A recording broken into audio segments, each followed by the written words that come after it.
Episode 2 of the True Health Show. This week, we have Case of the Week, a little recurrent Achilles tendinopathy. We also have a Meds classic, reinvigoration of an ankle mobility drill. We also have Jake Naumcheff, who is our strength conditioning coach, talking about how to game plan your exercise regimen.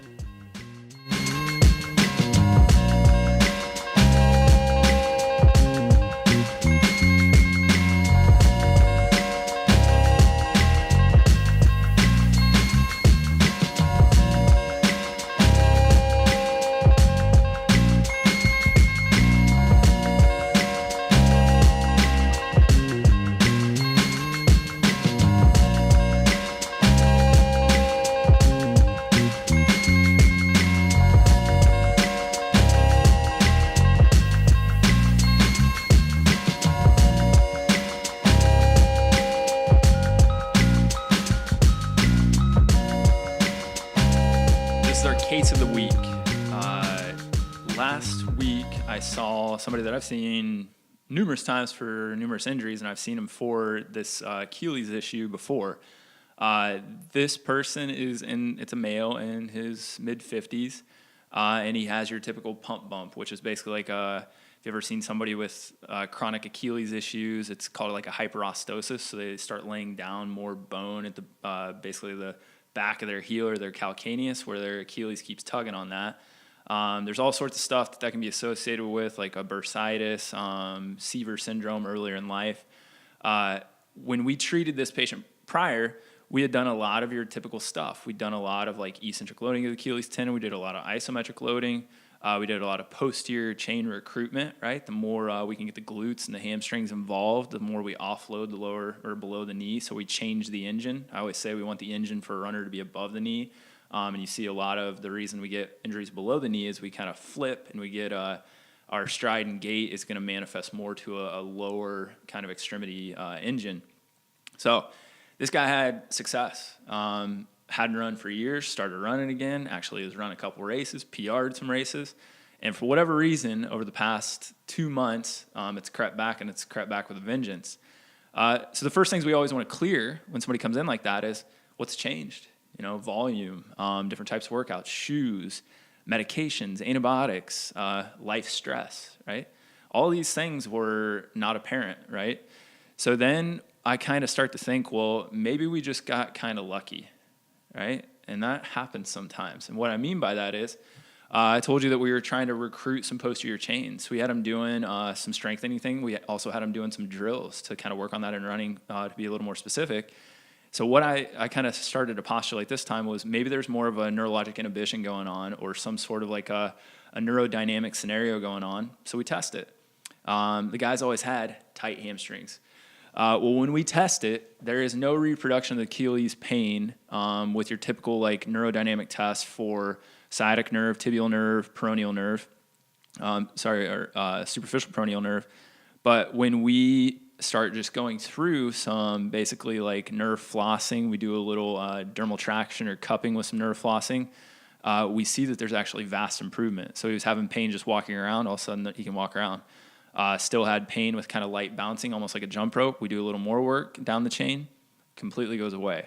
We're seeing his follow-up today, so I'll be able to report back on that again. But why I wanted to talk about this case and why it's the case of the week is this is not a failure by any means in my book, even though one of my mantras is I don't want to see you for the same injury twice. We had, I think, almost 2 years in between the initial episode and this kind of exacerbation. This is a huge win. Because this guy also is up in age. He had to take many years off from running. We got him back, and now we've hit back into that same scenario.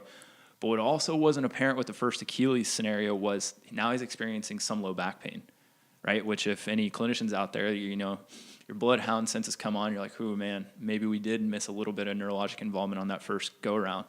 Well, now we started working higher up the chain, and if you have any kind of neurodynamic compromise, you always want to, look at, how are we moving through the entire nervous system, from spinal cord to nerve root through peripheral nerve. And when we did that, again, more success. So again, I don't have the secondary follow-up, but we didn't change this guy's routine at all. If anything, we told him to go run, which he had laid off. He was just cycling and swimming a little bit. So I'll report back on that. But if you're dealing with an issue that is either recurrent or you just can't get it to go away, we have to start thinking of less of kind of local pathology, right? That tissue is the issue. You got a tissue issue, like tendinopathies, muscular strain, bone issues, which we may talk about, the dreaded heel spur on a future edition of this. And we have to start thinking about what could your nervous system be doing, which is a giant kind of safety net. Your nervous system is to keep you safe. It could just be trying to limit what you can do through pain, or at least communicating, hey, bud, your mechanics aren't quite what I need them to be to make sure you don't get hurt. So it's this preemptive signal, pain, that's telling you this is not right. Let's kind of tone this down. And the other way we know that is if we can reduce pain that quick without major intervention. What I mean by that is like an injection, lidocaine, something that's going to, a corticosteroid that's going to reduce pain instantaneously by basically overriding chemical markers. If we can reduce pain with something like nerve flossing with cupping, like right there is almost proof, or putting in the proof that proof in the pudding, pudding in the proof. I don't know. I'm turning into my wife now. My analogies are getting off. But if we can change pain that fast, it's also very affirmative to the patient that, hey, maybe this isn't a tissue pathology, because a tissue basically capacity issue would not change that fast, but neurologic sensitization will.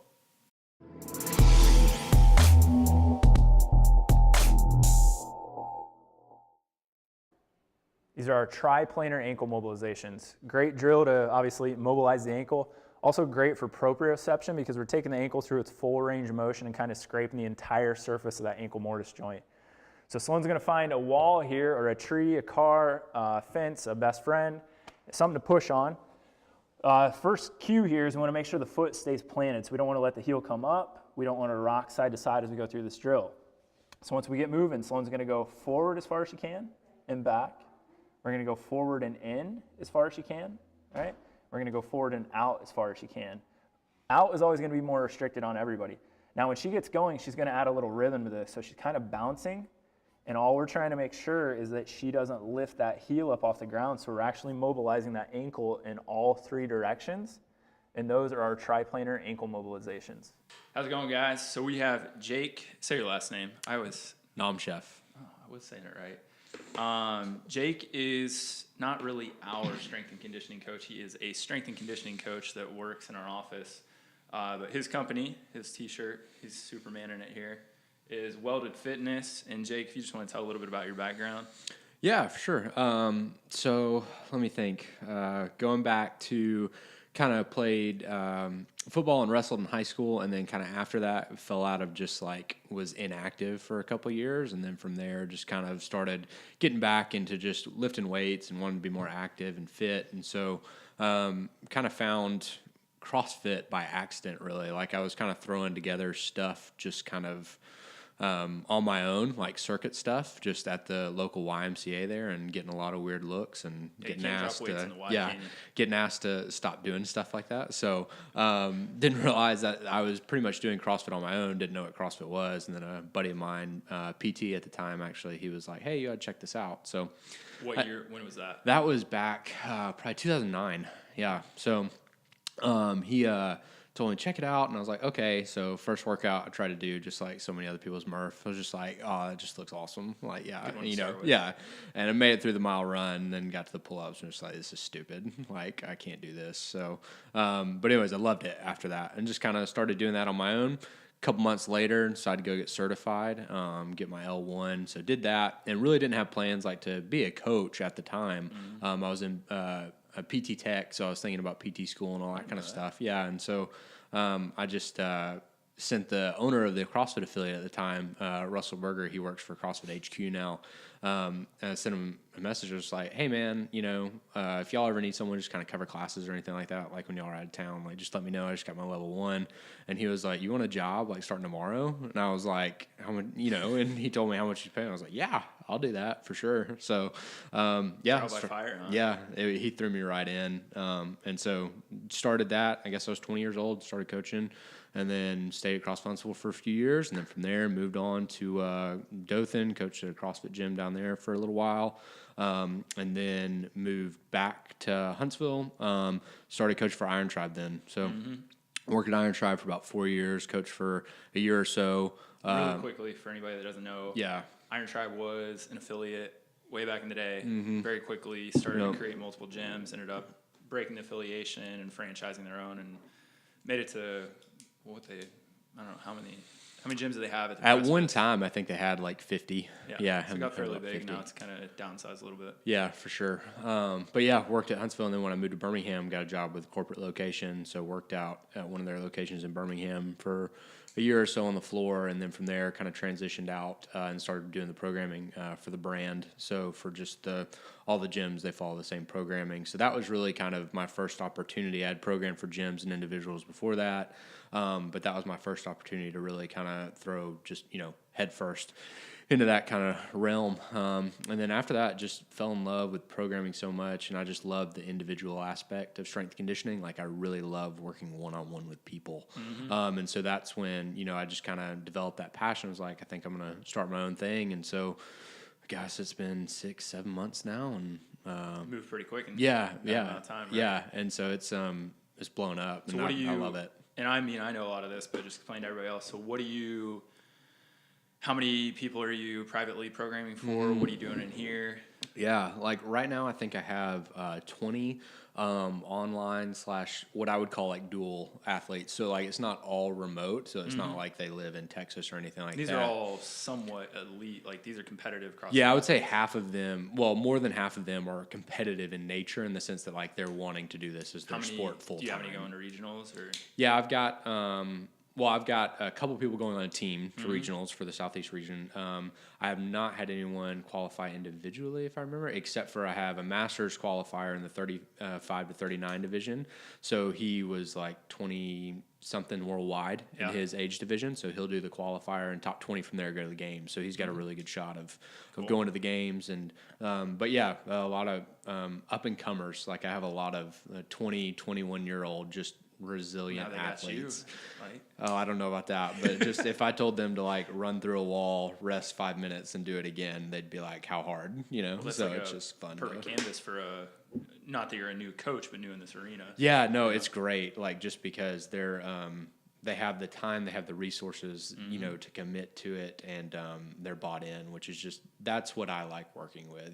It's hard for me to work with people that are kind of like wishy-washy on goals and stuff like that. And so when I have someone who's like driven and focused, and I can help kind of channel that energy into the proper funnels, that's like, I do that every day. I mean, that's why we chose at the farm, athletic populace, right? The compliance is higher. A coach is obviously dealing with athletes, but you could be coaching at, I'm not going to name names, a certain gym type, and, it's just people are in there because they feel like they need to burn some calories. Right. Totally different mindset with athletes you're working with, and that's kind of what I want to dive into is, obviously, you're coaching for the most part CrossFit athletes, and here you're working with some of our patients after we get done with kind of preliminary rehab and either getting them back into their gym setting or just helping create programming for them at home. When you're programming for a CrossFit athlete, I mean, their sport is fitness, so this is kind of a loaded question. Like, what are some of the bigger components that like are your top tier knockoffs? Like, when somebody comes into me, we have our initial assessment. There's always those things that I'm like, man, you got to be able to do X, Y, Z, almost irregardless of what your end goal is, So what are you looking for out of your athletes? Like what's your pillars that you kind of stand on? God, yeah, that is such a loaded question. Just because there's so many variables, especially like, I'm kind of convinced that the sport of CrossFit is just the most difficult for a coach to be able to manage, because you really kind of have to be so well versed at everything and not an expert at anything. Like, the same as the athletes. The athletes have to be good at everything. Yeah. They can't be great at anything. So as a coach, like, I have to be good at understanding energy systems in relation to like cyclic and acyclical movements. I have to be good at understanding, weights, reps, sets, all that kind of stuff, and the adaptation that I want to drive, and at certain times of the season when I want to drive it. Like, you just have to manage so many things, not to mention like the skill and the gymnastics components, right? Like, there's just so much.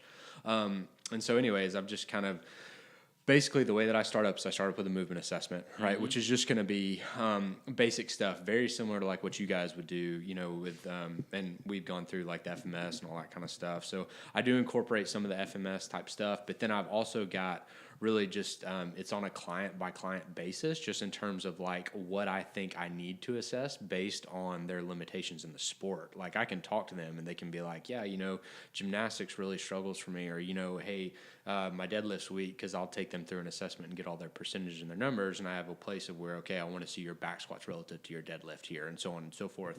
And then once I've kind of got an idea of where their weak and their limiters are, then I can kind of tailor my assessment to figuring out why their limiters are there in the first place, right? Based on their movement capacity, movement dysfunction, whatever it may be. And so, yeah, I take them through a basic movement assessment first. And then from there, it kind of branches out, just kind of how the assessment flows. So it's just kind of on the fly, being like, okay, well, that doesn't look right. Let's try and go over here and work on this and see what that looks like. And then from there, after I have their assessment, and really even before that, like we're sitting down, we're having a really long conversation about their goals. Like I really want to know, like, okay, why are you coming to see me, right? And like if they say, you know, I want to go to the CrossFit Games, which I have some people say that, and, you know, a lot of people are willing to say that. And then I say, okay, well, you know, you're a guy, your power snatch is 135 pounds, and the CrossFit Games athletes, you should be, you know, snatching somewhere in the range of 275 to 300 pounds, right? And I'm like, okay, well, here's your goal. Here's where these guys are. Here's where you are. It's going to take you about 5 to 7 years to get there. You're going to need to completely restructure your life so that when you're not training, you're recovering. You're probably going to need to take out like some loans and stuff like that and go into about $100,000 worth of debt. And then maybe in 5 to 7 years, we can get there. Well, that's a big part of coaching in general, is the reality check of where do goals align with like reality and then self-awareness, right? Like even with patients of ours, you know, like everybody wants to get out of pain, but then like sometimes their goals beyond that are the things that got them in pain in the first place. You know, totally different bird, but exactly what you said with like the assessment on the fly and like aligning goals with what you're kind of programming. I think that gets missed in a lot of people's personal fitness ventures. You know, and I mean, a lot of people don't have the time or the money to hire a coach, or at least they think they don't. But then they kind of get themselves in trouble, in my opinion, of they go out there and they just kind of, you know, they're in the mindset, I got to burn calories. You know, more and more it's kind of getting talked about.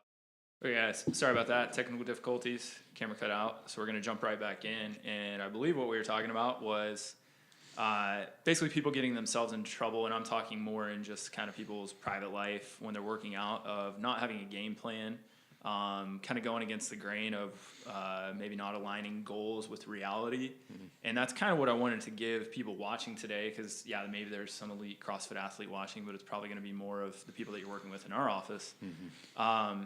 When people are out there working out, and kind of what got me thinking about this, and I'll bring up this example, is a colleague of mine. I put up a picture of a shirt that Perform Better gave out last year at Perform Better Chicago, and it said, "Stop exercising and start training."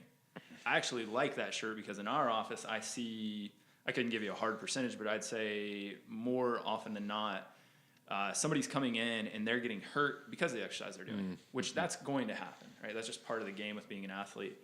But most people are getting hurt because they're not aligning goals with reality of like what are the movements you can do based on a movement assessment mobility. Are you outpacing capacity, right? Are you doing too much too weight too often, running too much too often? And people just kind of find themselves wanting to do the things, that they're used to or good at, right? So they want to run a lot if they're already doing that. They like doing Olympic lifting only, and it's going to be 5-6 days a week. And what my colleague was saying was like, I don't like that shirt. I would rather people move than be dogmatic and say, oh, you've got to train and you got to plan. But all I'd say is you as a coach, me as a practitioner, my goal is always to create efficiency in somebody's life, right? Efficiency comes from health, because now I can do more things that I want to do. But I kind of want to get your opinion on what, like for the lay person, if they don't have a coach, right? Or even if they came to you, I know where you start in your assessment, but what would you say, hey, these are the things that we have to be able to do when we go into workout, or at least think about. You know what I mean? Don't go in there and just say, I'm going to burn calories. I'm going to get a sweat on. Some days that's okay. I don't know if you agree with that. I don't think every day we got to be like, oh, today's hip mobility and you know, a posterior chain workout. Like, what would you say to just the average Joe that's walking in, like, if they're like, hey, what do I need to be focusing on? Yeah. Again, it's going to be the answer always. It depends. So, but with them, I mean, what I'm looking for people is I want to just see basic motor control. Like I just want to see them be able to show me that they can do a hip hinge, that they can do a crawl, that they can do rolling patterns, basic stuff like that. Like I just want to see, do you have full range of motion in your joints and can move through the full range of motions that I'm going to be asking you to move through when we're going to be loaded based on whatever your goals are. So it's just one of those things where I think people need to have a target that they're going for. Like exactly what you said, like stop exercising, start training. And like training to me indicates that there is an end goal in mind. Like there's something that you're shooting for that you're trying to progress towards. And then once you get there, you can back off and then you can redirect and go from there. Right. It's also just powerful for motivating yourself to keep doing it. Yeah. Like I couldn't understand, like I agree. There's totally days where, and I do this even with my higher level athletes where I'm like, hey, go into the gym today and do whatever is fun. Like whatever you want to do, like that just kind of lets you just go in there and just have some freedom. Great. Do that. But to do that every day, which is what most people are doing when they're saying, I just want to go exercise to lose calories or lose weight. Okay, well, that in and of itself saying, okay, I want to burn calories and I want to lose weight, right?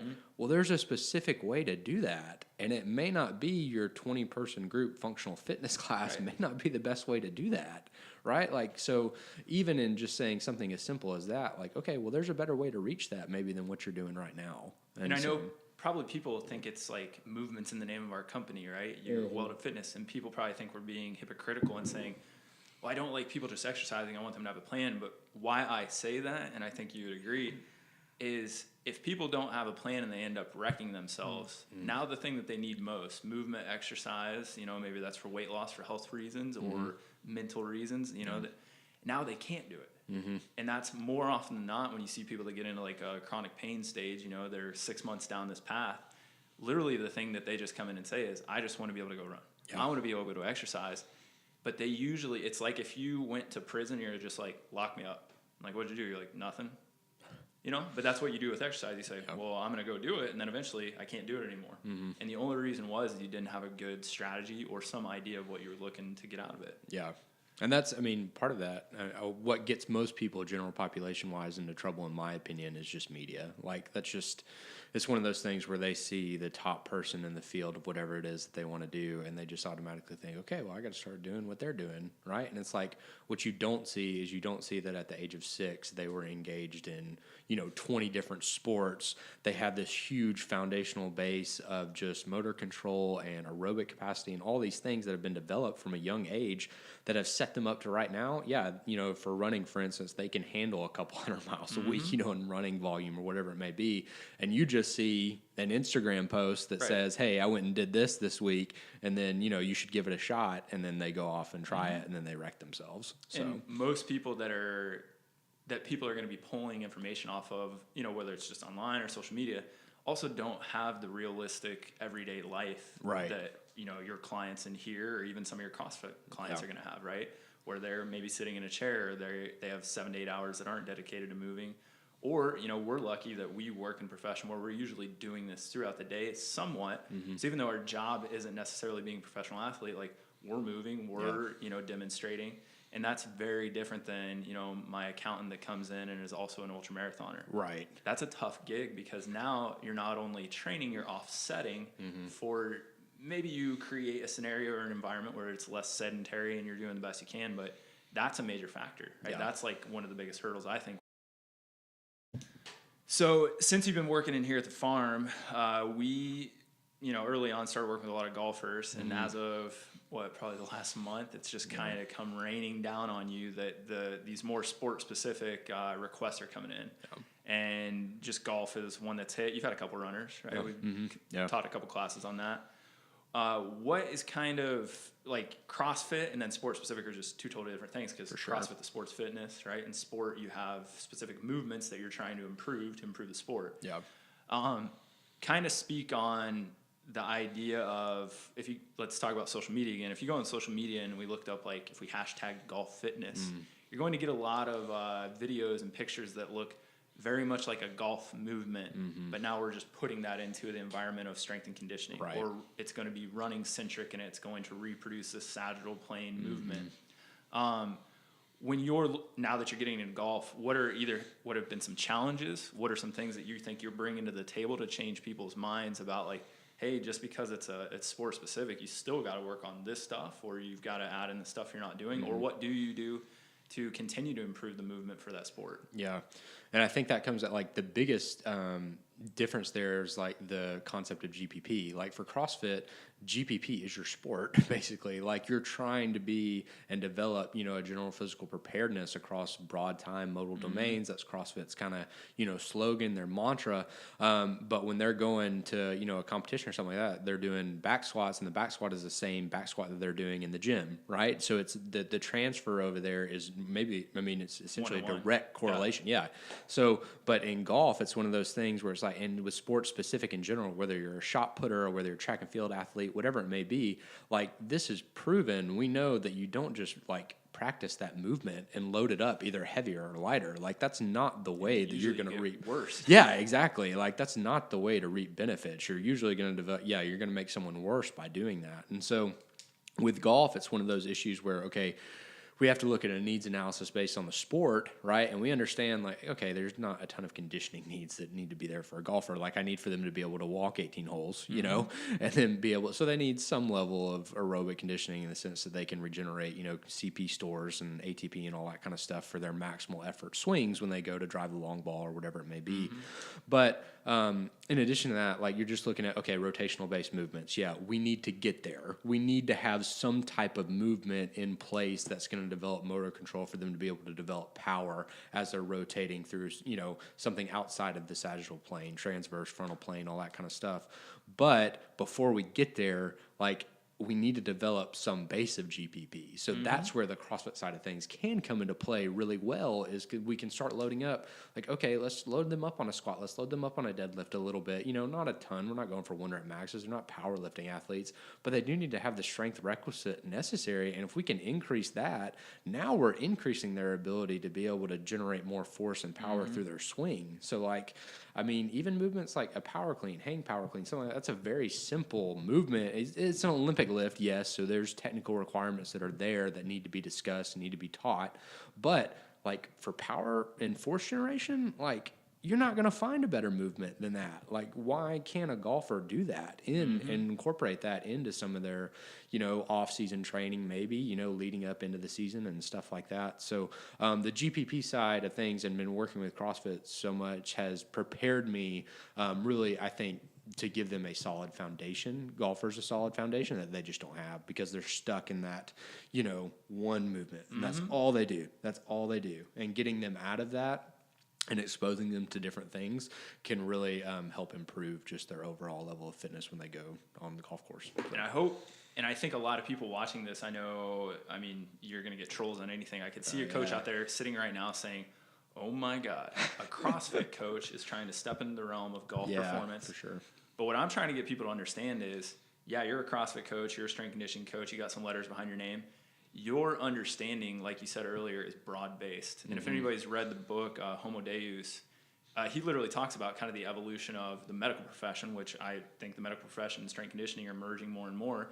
And he says you're going to see far less of your specialist, right? There's not going to be an orthopedic specialist. There's not going to be a podiatrist. There's going to be Navy SEALs where if one man on the team goes down, they could pick up that job. So it's kind of that commando.